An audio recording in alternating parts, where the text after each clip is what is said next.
How we doing, guys? And Coach, when you're ready, guys, go ahead. Coach, what's the halftime adjustments look like the last few weeks? It seems like you guys come out a lot better than before. Well, we use everything that we have available, which obviously now the iPads and being able to show, you know, some clips and adjustments.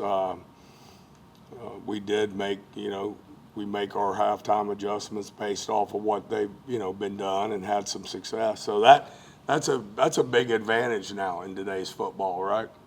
And the same thing for them. They're looking at what we're doing too. So, but obviously, we played quite a bit of two high safety in the first half, played a lot of single high in the second half, but it was really comes down to tackling and beating blocks and, that kind of thing, playing together and playing, continuing to play hard. But What's it been like working with Coach Elliott? it's been fun. It's been fun. Coach Elliott's got a lot of energy, a lot of juice, really, really smart football coach, and a lot of a lot of knowledge. So it's been fun, and it's been fun. Obviously, kind of being a little bit more multiple in what we're doing. Brandon Cleveland's impact goes beyond his statistics. What's a good game for him? Well, you really got to watch the film. Nose guards don't make a lot of plays; they make a lot of money. You know what I mean? They knock people back. They take two gaps up. They eat blocks. That don't show up on the stat sheet, right? Turn the video on, and those guys that are big, that can play on their side of the line of scrimmage, require a double team. And that's what Brandon's been doing is, eating two, requiring you got to double him. You ain't singling Brandon.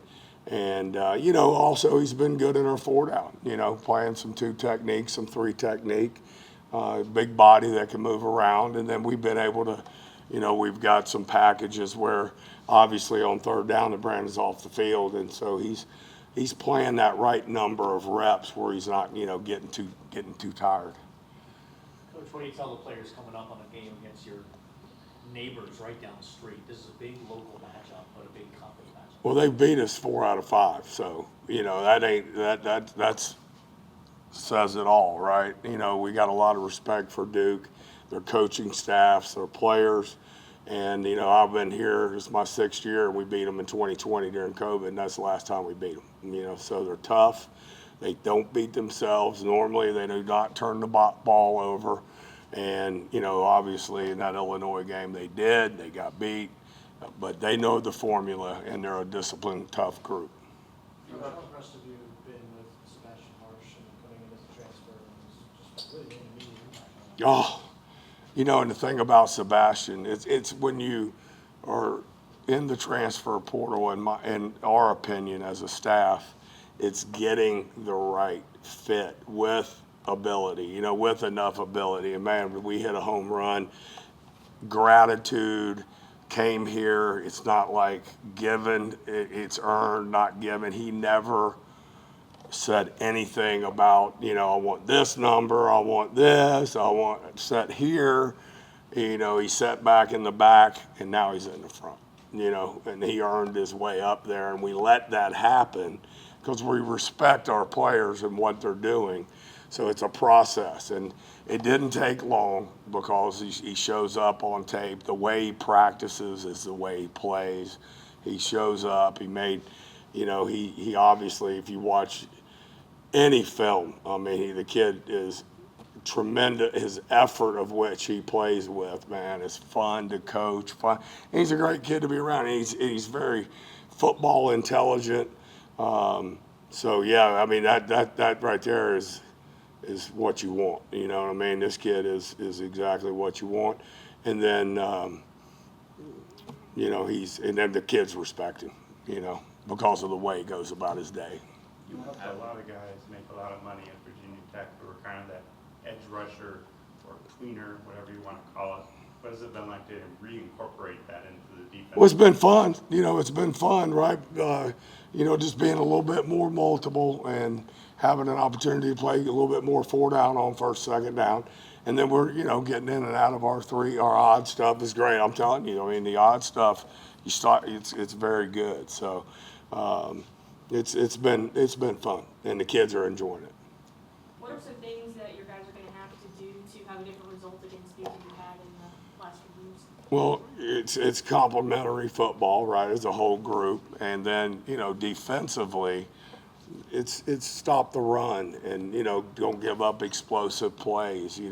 They make a living on throwing it over your head, they do. And they got good backs too. I mean, they can hit a home run.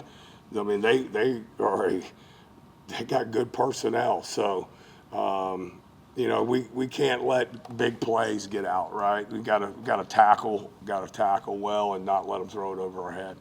It seems early. Last one for Coach. It seems early in the season, but this is really a big opportunity for State. It's the second road game, ACC. Just speak to the opportunity NC State has this week and have y'all address that with the young men. Oh, absolutely. I mean, it's a big game because it's the next game, right? For sure. It happens to be 30 minutes away against a group that's beat us 4 times out of the last 5. We're all very aware of that. But then how do you win? And it's the same formula. You got to win the line of scrimmage on both sides. We run it. They didn't run it.